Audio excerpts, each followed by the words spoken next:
Okay, so I'm gonna let you know all the homework you need to get done. This is your project.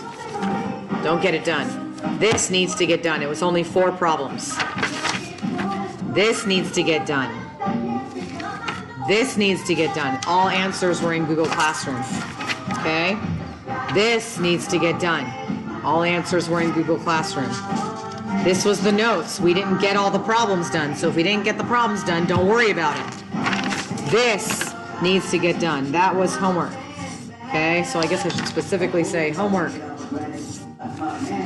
Homework. This page. Homework. Okay, what else do we have to do? So then you had the quadratic formula on Friday, and this was homework. The answers were in Google Classroom.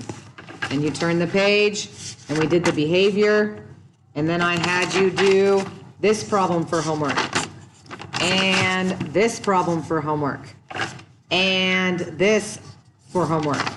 And then I said, don't worry about this. We didn't have time to get to it. Don't cross it off. It'll be homework later.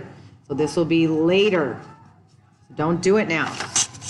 And then we had this, and that was it. That was all we had to do, okay?